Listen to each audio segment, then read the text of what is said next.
This pile of wrapped candy is an untitled work of art by Felix González Torres. Viewers are encouraged to take a piece of candy from the pile. In fact, this action is itself part of the art. At the start of the exhibit, the pile weighs 175 pounds, which was the ideal body weight of Felix's partner, Ross Laycock, who suffered from HIV. Ross died of AIDS-related complications in 1991. This work of art, created later that year, is a portrait of Ross. His kindness, his generosity, his sweetness, his body. When you take a piece of candy from the pile, you're allowing him to keep on giving. But at the same time, you're also diminishing the pile, participating in its slow decay, piece by piece, mirroring the effects of Ross's illness. James Rondeau, president of the Art Institute of Chicago, calls this a double-edged sword. Your decision to take from Ross's body and reduce his weight might make you feel guilty, but you're also allowing his generous spirit to live on. As you can imagine, interacting with this work of art creates a very complicated and challenging emotion. Would you feel comfortable taking from the pile?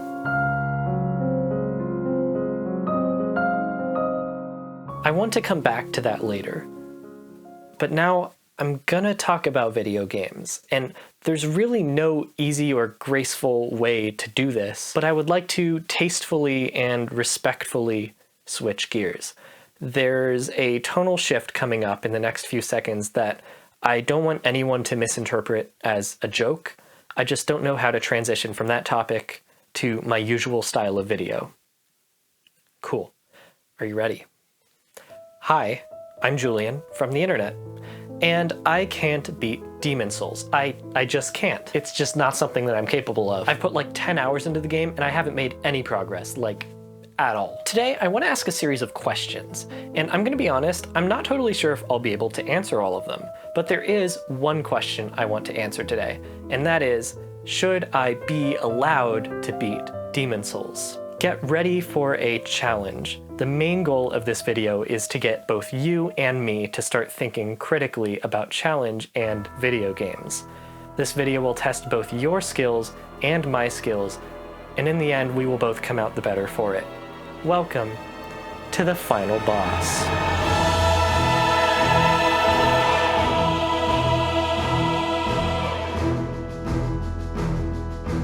Are you prepared? Do you have all your items ready? Your health potions, your weapons? That last one was a trick question. The only weapon you'll need is up here. This battle will have 4 phases, each more difficult than the last. And by the end of it, not only will you be better equipped to deal with future battles, but you'll also be very, very tired of this gimmick. I'm sorry.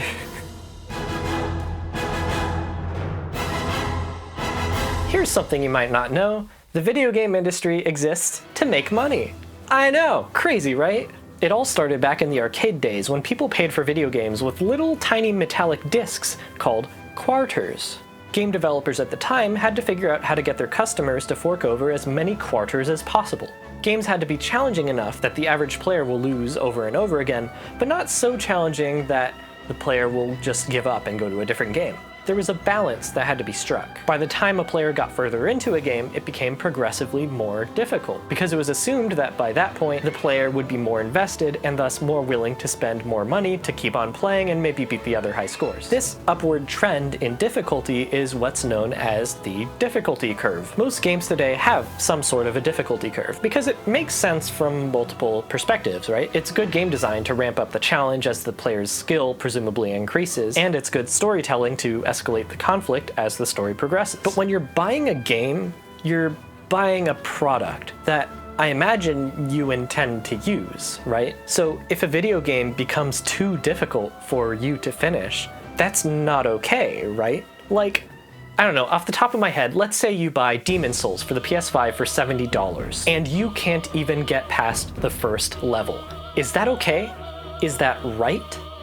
You bought this game with your hard-earned money and it won't even let you finish it. Developers created difficulty options in an attempt to solve this problem. The standard 3 tend to be easy, normal, and hard. But back in the 90s, Japanese shoot-'em-up developers decided that they wanted a wider variety of options, so then we got very easy and very hard, and sometimes very, very hard, all of which can usually be found in a lot of games of a variety of different genres today. The naming might be different, like Uncharted calls its hardest difficulty Brutal and Halo calls it Legendary, but the principle stays the same.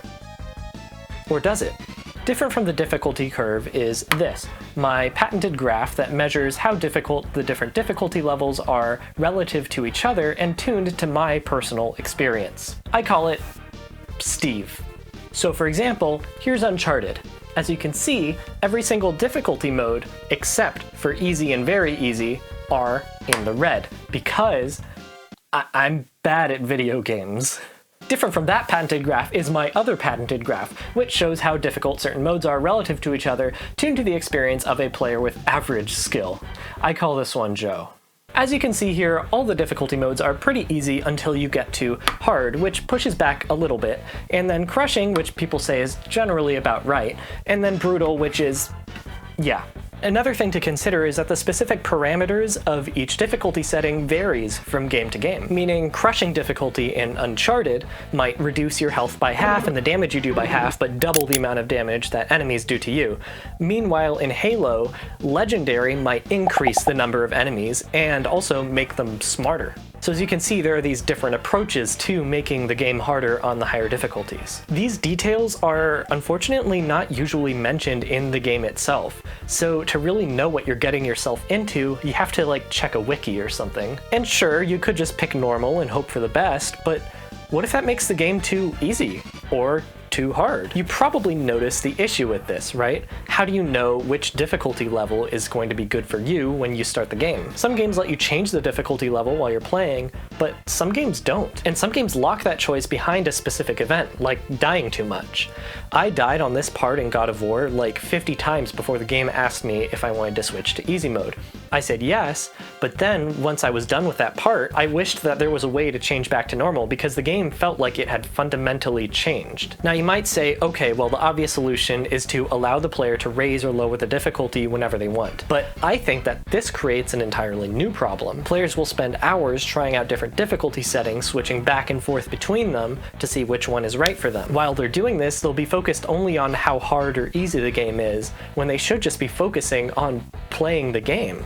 Now, that's not to say that you can't do both of those things at once, but if you put that option there, it's always going to be in the backs of players' minds, not allowing them to become fully invested in the experience. Resident Evil 4 has a clever solution to this. While you're playing the game, depending on how well you're doing, the game will dynamically become easier or more difficult. So if you're doing really well, the game will become harder, and if you keep on dying, the game gets easier. Here, I've been playing really well,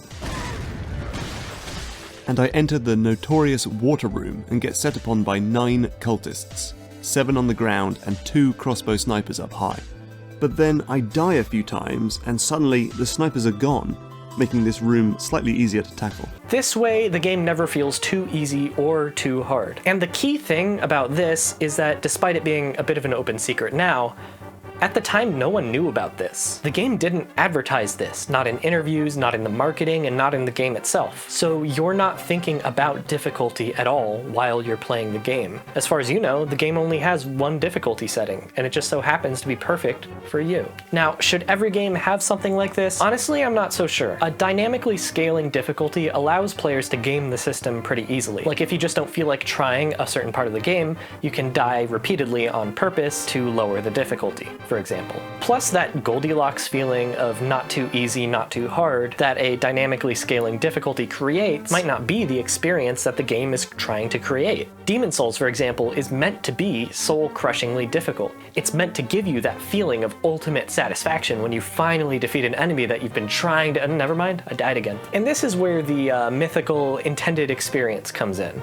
If you just for 1 second ignore the fact that games need to sell well and appeal to a variety of consumers, game developers will often want their game to play a certain way and take players through what they believe to be the intended way to play the game.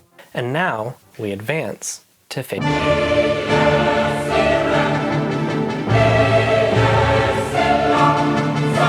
philosopher Theodor Adorno once said, "It is self-evident that nothing in art is self-evident."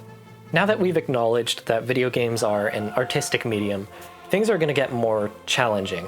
The first thing I want to talk about is artist intention. Now, video games, like movies, are a collaborative medium. So when I say the artist, I'm referring to the developers as a whole of any given game, and not necessarily any one specific person. So let's operate under the assumption that when you play a video game, you are consuming art. Yes, every game. Yes, even that one, the one you're thinking of right now, thinking that game is garbage, it can't possibly be art.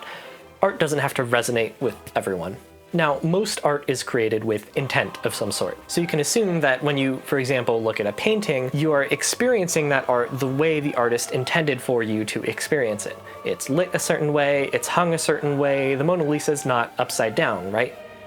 But what happens when there are multiple ways to experience a work of art? Which way is the right way? Video games often give you a choice up front. Easy, normal, or hard. Let's say this is your first time playing this game that I'm about to make up, this hypothetical work of art. It's called Poopy Baby Boy. You pick normal, thinking, okay, this is probably the way to experience this work of art. You run into a problem. You're bored. It's too easy. The Poopy Boy is slaughtering every enemy without any issue. You're not being challenged. So is this the way you were intended to experience this work of art? Is this easy difficulty part of the artist's intent?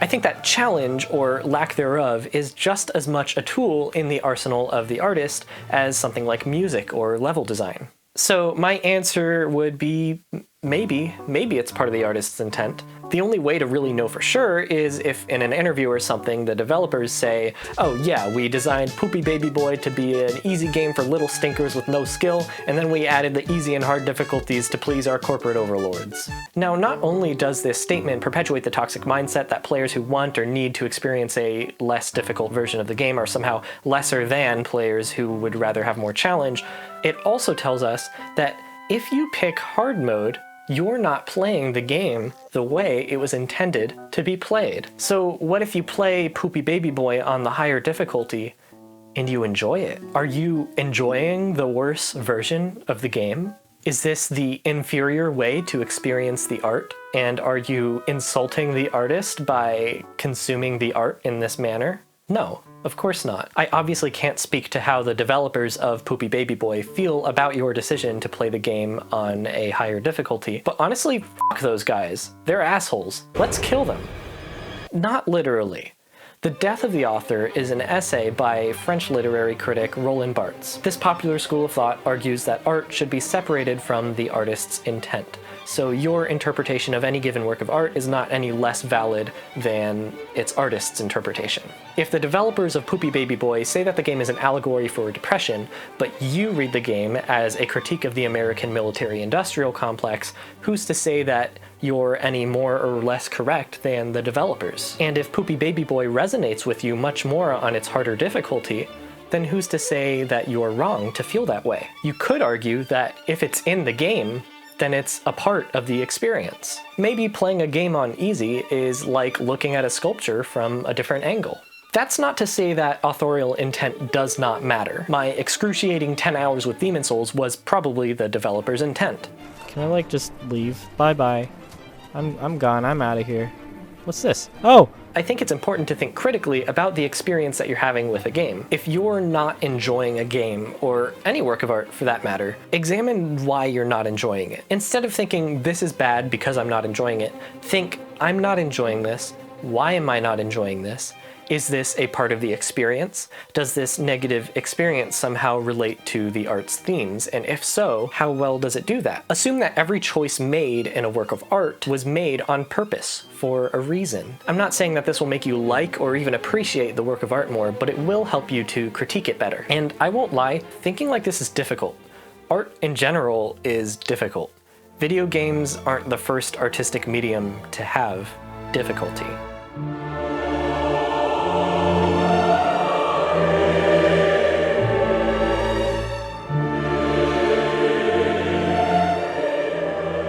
What you are looking at right now is a 1969 short film entitled Lemon. It's a silent 7-minute continuous shot of a lemon. Throughout the film, the lighting changes. Very, very slowly. So this is a difficult work of art, right? Like, on first glance, it seems boring, pointless even. But this lack of extraneous stimuli forces you to think really hard about what you're looking at. It forces you to try to understand why the film was made, and it forces you to expand your understanding of what constitutes a story. Your brain will naturally try to take every development in the shot and squeeze as much meaning out of it as possible, kind of like squeezing the juice out of a lemon. Now, I'm not going to sit here and pretend like I think this film is genius, but I definitely think it's interesting. In his 1978 essay on difficulty, George Steiner muses on the different ways in which a text can be difficult. He says, the rubric difficulty covers a considerable diversity of material and methods. Yeah, it's that kind of essay. By the way, this essay is mostly about poetry, but I think that a lot of it can be applied to art in general. Steiner classifies 3 types of difficulty. The first is contingent difficulty. This is when the reader needs to look something up to understand something that's in the text, like a dictionary definition or a literary reference. A good example of this can actually be found in the text itself. Like a lot. But I'm gonna focus on this one sentence because, like, look at it. I mean, Jesus Christ. But this ecumenism of receptivity is spurious. Sure it is, guy. Steiner's second class of difficulty is called modal difficulty. This one's a bit trickier. It's essentially less an issue with a lack of knowledge and more an issue with empathy. Now, I'm not necessarily talking about morality, more so a difference in culture or time period that makes it difficult for the reader to understand a certain perspective. This is something that can't really be looked up. Like, I can't put myself in the shoes of, say, a 17th century monarch, right?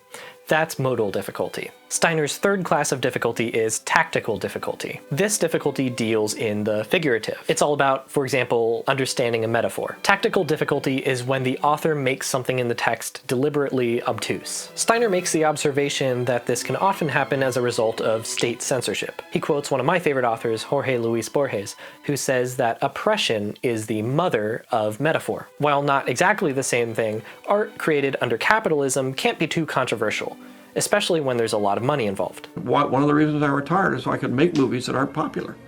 Because in the world we live in the system we've created for ourselves in terms of, it's a big industry, you cannot lose money. So the point is that you're forced to make a particular kind of movie. Back when Russia was the Union of Soviet Socialist Republics. And they'd say, oh, but aren't you so glad that you're in America? I said, well, I know a lot of Russian filmmakers. They have a lot more freedom than I have. All they have to do is be careful about criticizing the government. Otherwise, they can do anything they want. And so what do you have to do? You have to adhere to a very narrow line of commercialism. So you can sometimes see this tactical difficulty in movies like The Matrix, which has famously been read as an allegory for the transgender experience, something that was even more misunderstood in 1999 than it is today. So you can probably see where I'm going with all this. There's more than one type of difficulty, and I think that all 3 of these can be applied to video games. There's one more class of difficulty that Steiner talks about, and I'm going to be honest, I don't fully understand this one, mainly because it's a lot more philosophical than the other ones, but I do think it makes a pretty good segue into the next phase.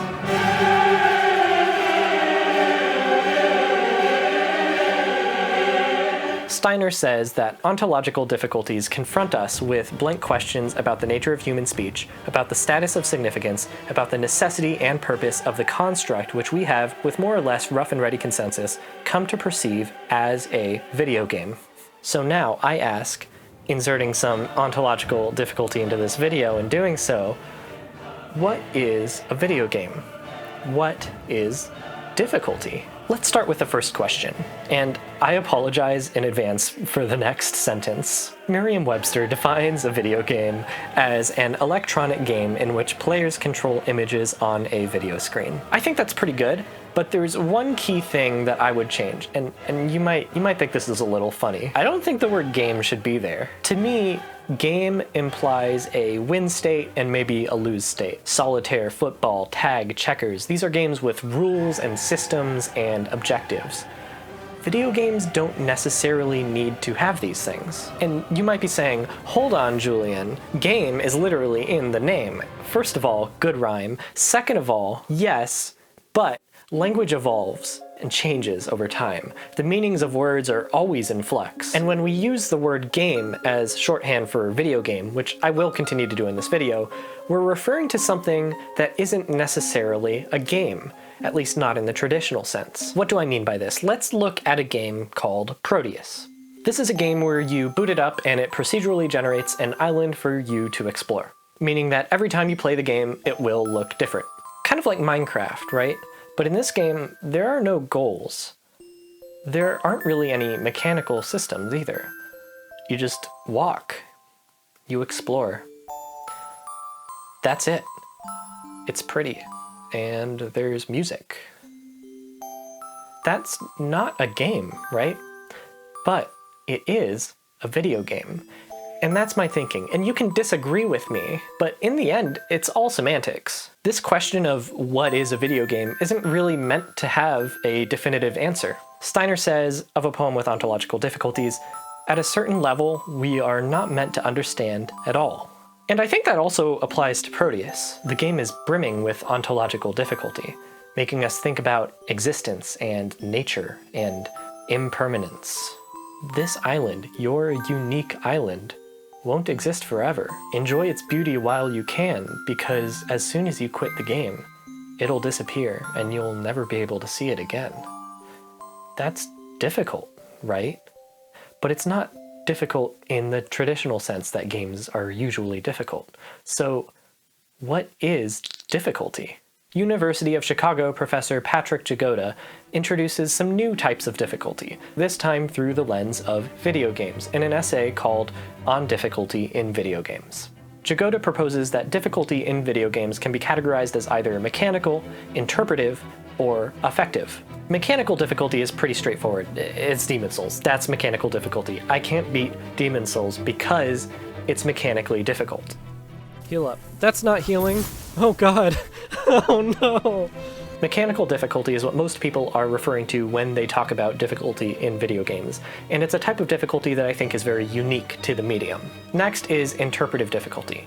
And this one games share with other types of art. It's all about interpreting and understanding the text of the game. This difficulty, as you can imagine, branches out into the difficulties that George Steiner talked about. Jagoda's final difficulty is called affective difficulty. This is a difficulty specific to interactive art. It's defined by a difficult emotion that you might experience as a direct result of your interaction with a work of art. Jagoda gives boredom and frustration as examples of affective difficulties. So Demon Souls contains all three types of difficulty. It's mechanically difficult because it's tough as nails. It's interpretively difficult because the text of the game is actually kind of difficult to understand if you're not paying close attention. And it's affectively difficult because it makes me want to punch a hole in a wall. Another example of affective difficulty can be found in the pile of candy from the beginning of this video. The emotions involved in your decision whether or not to take a piece of candy from the pile are very difficult. Some of my personal favorite works of interactive art are effectively difficult in some way because they force me to contend with some sort of difficult emotion that is a direct result of the art's interactivity. So let's finally start to answer this question. Should I be allowed to beat Demon Souls? Let's broaden the question just a little bit. Should everyone be allowed to experience a game's affective difficulty? Should everyone be allowed to feel the frustration of dying over and over again, followed by the satisfaction that comes with finally making progress? I'm gonna have to apologize to you right now because I haven't been totally honest. In the beginning of this video, I said that I haven't made any progress with Demon Souls. And that was true a few days ago. Since then, I've made it to the first checkpoint and progressed further in the first level and beat the first boss, unlocking the second level. I cannot describe the elation that I felt when I got that final hit in and killed the boss. Oh my god, am I gonna do it? Come on, come on, come on. Come on. Kill him. Oh, I'm so close.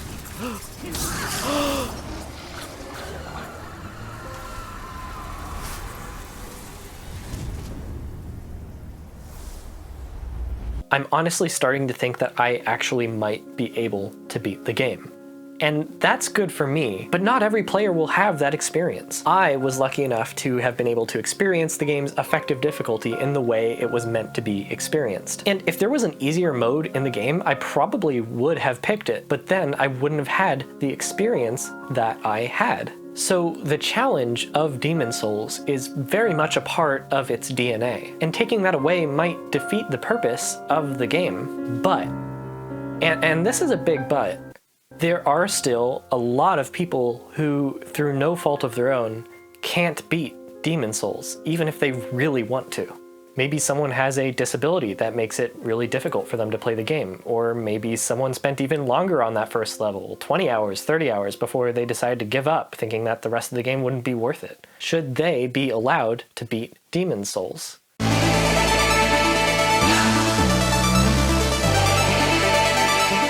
All games should be accessible to everyone. I think that if the developers of a game have the resources, they should aim to make their game as accessible as possible. So what do I mean by accessibility? Celeste is a game notorious for its difficulty. I died 8,620 times during my playthrough, and I didn't even beat all the extra levels. Yeah, it's a tough game to say the least. It's also one of the more accessible games of this type that I've ever seen. You see, Celeste has something called Assist Mode, and there's no confusion about what this mode is. It communicates very well that it's a mode for players who cannot beat the game without it. This mode gives you a number of options, from changing the speed of the game, to making you invincible, to letting you skip entire levels. The developers of Celeste recognize that some players might need things like this to get to the point where they are having their optimal experience with the game. A more recent game with a lot of accessibility options is The Last of Us Part 2. This is the rare AAA big budget video game that not only lets you change practically anything about its mechanical difficulty, it also contains a multitude of options meant for players with disabilities. For example, a person with a visual disability can turn on this Vision Assist preset, which makes the game look like this, adds text-to-speech, and a whole host of other options. All of these and more can be tweaked individually to the player's liking. Like this setting, which takes key audio cues that happen in the game and translates them into vibrations in the controller. A person who is deaf can play this game with little to no issue, and there are also plenty of options for players who have difficulty with fine motor skills. I think that every game should have features like this. As long as a game clearly communicates what the intended mechanical difficulty is, I think that including options to allow all players to experience that intended difficulty is the way to go, ultimately. So, should everyone be allowed to beat Demon Souls? My answer is yes. Games should be accessible to everyone, and games should be allowed to be difficult for everyone, but not impossible. So that's it. You just defeated the final boss. How does it feel? Pretty great, right? This video was a lot more academic than my first two videos, and I'm not sure how many videos I'll make like this, but this was really fun. I loved doing the research. That George Steiner essay is insane. I understood maybe 15% of it, so if there's something in this video that I said that doesn't sound right to you, please correct me in the comments, and also seek out these sources for yourself. Maybe you'll learn something that I didn't. And hey, while you're still here, why don't you like the video, because it was really difficult to make, and why don't you subscribe if you like this and you want to see more videos like it. I'm also considering switching to a bi-weekly upload schedule instead of weekly, because making content like this is kind of difficult to do in the span of a week, but 2 weeks will make it a lot easier, plus I'll have more time to stream. And go check out my Twitch, because I like to stream pretty often. I included clips in this video of me playing Demon Souls on stream. My Twitch is Megamind fan, because I'm a big fan of Megamind. I might even make a video about that one day. I really like Megamind. It's one of the best superhero movies ever made, in my opinion. I've talked too much, so thanks for watching. Please like and subscribe. I'll see you later. Bye-bye. I love you.